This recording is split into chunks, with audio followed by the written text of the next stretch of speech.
Sandy, thank you, and thank you all for coming out tonight. Let's see if you can hear me. Can you hear me better now? Yes. Okay, good. Verizon commercial. Can you hear me now? And I have so many people to thank for making this moment possible, and I'll get into that after the documentary because I know we're running a few minutes behind. But if you can say Denzel Washington in Creole, then that can be my name. But as for the documentary, just very quickly in about 60 seconds, oftentimes when people go to Haiti, more often than not when they go to Haiti, they typically only focus in just a few areas, and most of the time, if not all the time, in Port-au-Prince. We wanted to show Haiti in a different light 3 years after the quake. And it was only after a conversation with Francois where he was listing project after project after project that was going on in Haiti. And my first focus was going to be go to Port-au-Prince, show some of the collapsed schools, the churches, you know, and all those things, and show how maybe if there is progress, I would show a sign of progress or a hint of progress. But he said, look, get out of Port-au-Prince and show the rest of the country. It is something I had wanted to do for a long time. You can ask DJ Fabian, who's gone to Haiti with me at least a half dozen times. And finally, we got our moment to do that. Thanks to Francois and his office and many of the people who opened up doors that we never even dreamed. So we were able to show this documentary, and I hope that you like it, if you haven't seen it already, and hope that it shows Haiti in a way that we grew to appreciate this great country even more, and how Haiti is reaching back to its glory days to become once again the pearl of the Caribbean, and I truly believe that that day will happen again. So, we hope for Haiti. With our greatest appreciation, we hereby present this Award of Excellence to Calvin Hughes for your tireless and qualitative work exhibited in your Haiti documentaries, uncovering a rich side of Haiti unknown to most. On behalf of the Haitian government, François Guillaume, Miami, May 15, 2013. Wow. Let's give him a hand for that.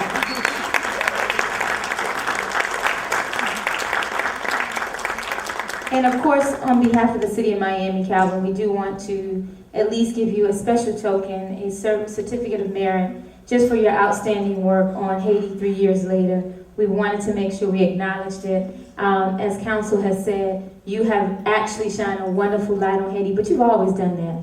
This documentary was really just a culmination of how you felt about Haiti from day one. And I've seen you on several occasions, and you have a love for Haiti. And it's obvious in what you produced in this documentary. So on behalf of the city and the city commissioners and Thomas Regalado, we wanted to at least acknowledge that today. So let's please give him a hand.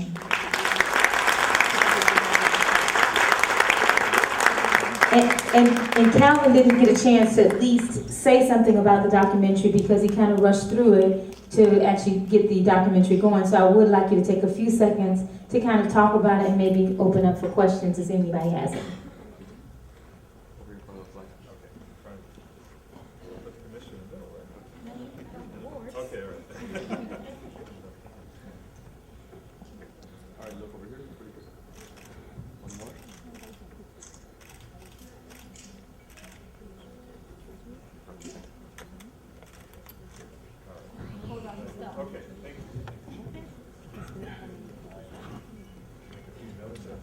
Miss out on anybody here.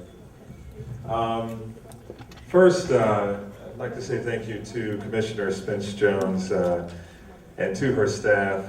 Thank you for this day, and I really appreciate it. I don't know when to write down my words, but I don't want to miss out on anybody.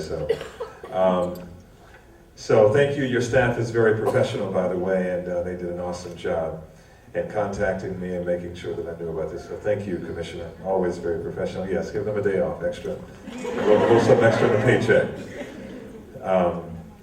And I'd like to acknowledge some friends who are in the audience who who came out to support me today. I don't know I'm going to get myself in trouble because I can't see everybody. However, the people that I did see and notice, Ron Frazier Sr. Ron, please raise your hand, the best architect in the business. He's retired, so don't try to offer him a job because he's retired now, but the best in the biz, 40 years in Miami. And Jim Cole, best attorney in Fort Lauderdale, South Florida. Jim Cole, his lovely wife, Ada, too, yes, who has businesses in Haiti as well. He's invested in Haiti, and by the way, the Boulay, a fraternity that we all share, Ron Frazier Sr. and Jim and I, and Rudy Moise. Is Rudy here? Is Rudy not here? Okay. He was here, okay. And Rudy as well, friend and supporter. We've given $500,000 million to Project MetaShare to build one of the first ERs over there in Port-au-Prince. So we have certainly put our money where our mouth is. And Jim is soon to be our new president of the Boulay, so he is the person who spearheaded that and made sure that happened. So $500,000, that's a lot of money, guys. Last time I checked. Okay.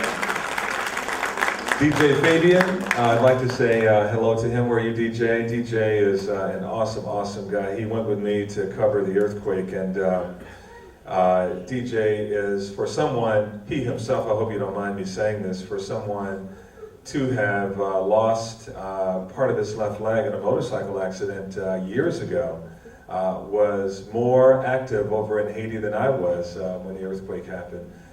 He is just an incredible guy. He's been a brother and a big brother to me and a big friend of mine. So, and my French interpreter, by the way. So if my French or Creole isn't very good, blame DJ. I learned from him. And Sam, Sam went with me over to Haiti for the very first time. First Haitian American to go with me as my photographer. And it's different when you have someone who's not from a country go and carry the camera. The brother was working 14, 15 hours a day, and he told me what he wanted to shoot. So all of those kids going to school and all of the monuments that you saw, that was Sam telling me, we're putting this in your story. So Sam is an incredible photographer. Thank you, Sam. You are awesome, and man, all the praise that comes from this should go to you. So thank you very much. And yes.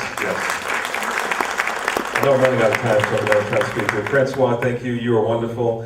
Francois opened doors that I never even dreamed of opening, being able to talk to many of the different people we talked to, Stephanie, Minister of Tourism, the Prime Minister. We tried to interview President Martelly. He was too busy for us. Next time we hope to talk to him. I don't want to say that in a negative way. He was just busy. He is the president of the country. So thank you, Francois. You're wonderful. In their absence, I leaned on a lot of people 5 years ago when I wanted to go to Haiti just to learn about the country that I was going to be talking about in the news. And that was really my initial goal, was just to go to Haiti, just to learn more about a country I was going to be speaking about. And it set out to be something so much bigger. But that's what happens when you find your purpose in life. So I leaned on a lot of people to make this happen. So in their absence, Gypsy Metellus, she took my phone calls late at night when I was asking crazy questions about the politics of Haiti, which no one has been able to figure out. Marlene Bastiat, my wife, Michael Putney, the producer of that documentary, Rebecca McCann, all the editors, my bosses. My bosses, by the way, turned me down a couple of times 5 years ago when I told them that I wanted to cover the story. They basically said to me, hey, look, you're not going to show anything different with your documentary, but I told them that I would, and so far, I think I've been pretty successful in doing that, thanks to you all. And thank you. But really, if you watch my station, and I'm hoping that many of you do or you have noticed that our station has gone through a few changes. It's because we have a brand new president. And when that happens, when you have a new quarterback, typically you want to change the plays. And sometimes you want to change the players. So, when we got our new president, I'm sure she sat down and she looked at everybody and she said, I'm going to look at this anchor, look at this reporter, look at this anchor, look at this reporter, and see if they fit into our plan. And I'm sure when they sat down and they began to evaluate my value beyond what I was doing on the air? What was my value in the community? That they looked at the fact that I had done work in the Haitian American community. And you all responded in big numbers. When we do those documentaries, it is not because we keep going back because they want to keep showing positive images. That's part of it. That's part of my dream. But they keep allowing me to go back because you all keep tuning in record numbers. So thank you all for making it possible for me to go from the morning anchor to being the evening anchor. I got that promotion after I covered the earthquake in Haiti. I know where, yes. Look, as the saying goes, I was not born last night, and I was not certainly born at night. So let me tell you, I understand where my bread is buttered, and I know that you all are watching, and because of you all, I'm able to continue to have a successful career. So thank you all for tuning in record numbers, and Hannah, groups like Hannah tuning in record numbers. Thank you. Adam was yes. All you guys are just wonderful, so thank you all. The women are always the most supportive, you know what I mean? They always tend to be. The brothers tend to go, I'm not watching him, I don't like the tie he's wearing today. It's a bad haircut, his face is shiny, I'm not gonna watch him. The sisters tune in and say, that's my Calvin, I'm gonna watch him no matter what. You know? I know you, I can feel you. I'm channeling you through the TV. You know, but lastly, and I'll take some questions from you too, is, you know, Haiti has taught me so much. This is not a thing to where I'm going and I'm getting all the glory from Haiti. Haiti has taught me so much. Haiti taught me perseverance. The man who was in the rubble for days after the earthquake, he held on to live and said, I'm not going to give up no matter what. Haiti has taught me commitment and dedication. DJ can tell you, when I was over there, there was a kid who came up to me and was begging for my reporter's notepad. And I asked him why, and DJ asked him in French, why do you want his reporter's notepad? His response, something I'll never forget, and I say this at every career day that I do. He says, I want your notepad because when my school is rebuilt, I want to be ready for class. Goodness gracious. How many American children would say, my school collapsed? Party time. I don't care about school. So, but this child came up to me, and DJ can tell you, he came up to me and was begging me for my reporter's notepad. I gave it to him as well. He says, I want to be ready for school when my school is rebuilt. It has taught me about the power of the human spirit and hope. And DJ can tell you this too. Days after the earthquake, he and I went to bed at around 1 o'clock, cried myself to sleep after seeing all the bodies on the street, and after standing on a school in Carrefour where 60 people collapsed. You saw me there in the documentary. No ER crews had shown up, no first responders, the bodies were still there, rotting away. DJ was there with me. And DJ remembers 4 o'clock that following morning, we had to go to the airport so I could do a live shot for my TV station. And we got up and we were driving to the airport, and people were walking down the street, but then we got to a certain point where people were chanting and screaming and chanting, and in Creole and in French, and I turned to DJ and I said, what are they doing? And he listened and he said, Calvin, they are praising God. And I said, if I lost everything, I didn't know where my brother and sister were, would I actually praise God, or would I sit there and think about all the bad things? They were looking at it and saying, and a gentleman told us this too on the side street in Port-au-Prince, he said, if I can make it through this, I can make it through anything. And that for me is my motivation when I go to Haiti, is to say, for all those people who didn't have a chance, we squander more opportunities here in America than some people in Haiti get in a lifetime. So when I do those documentaries, it's not for me, it's not for the station, it's for those people who never got a chance. You know, it was something that I had dreamed of doing the very first time that I went 5 years ago, and I was happy to have had the opportunity. My bosses came to me in October of last year and just asked me if I would go back to Haiti and cover a story about Haiti. They didn't have any specific ideas, and I thought, let me cover the story that I've wanted to do for a very long time. They were very receptive to it because of the response that we had from the Haitian American community. So they let me go back, and I was so happy that I had a chance to go outside of Port-au-Prince, because typically when people go to Haiti, they tend to go only to one place, and they tend to go to the worst parts of Haiti. So what I tried to do was to use that opportunity, that stage, to say we're going to go not just to Port-au-Prince, we're going to go outside of Port-au-Prince and show Haiti in a different light, because after all, we're not just covering one city in Haiti, we're covering an entire country of 8 to 9 million people. So for me, it was important to get outside of Port-au-Prince, and really a dream come true, and I'm glad it turned out the way that it did. Oh man, the country was actually more beautiful than I had ever dreamed that it would be. Just flying over the mountains of Haiti, just learning more about the history of Haiti, seeing different people outside of Port-au-Prince, seeing how people were living outside of Port-au-Prince. Cap Haitien is a very different place than Port-au-Prince. Cap Haitien is a very different place from Jacmel. Jacmel is very different from Port-au-Prince. So there's certainly different cities, but people living different lifestyles.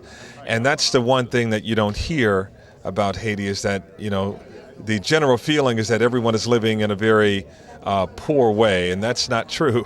Haiti is a very diverse country like many other places around the world. That don't judge a book by its cover. Haiti has long been a place that's been perceived in a certain way, but what you have to do is get outside of your own perceptions, and it is believing that what you see isn't always true. It's taking a deeper look and wanting to see Haiti for yourself, and that's exactly what I did. But I didn't show all of the good parts. That was only a half hour. I mean, there are many other parts that I could have gone to and could have showed people. I mean, we never stepped foot in Labadie, and Labadie is an incredible place. I mean, there are southern cities, even farther south than Jacmel, that are resorts for people where they have vacation homes. No one ever hears about that. So I would say, if they take anything, it's the tip of the iceberg. Go to Haiti, see for yourself, and you'll see that I'm not just being a cheerleader for a great country. I'm just showing you what I saw.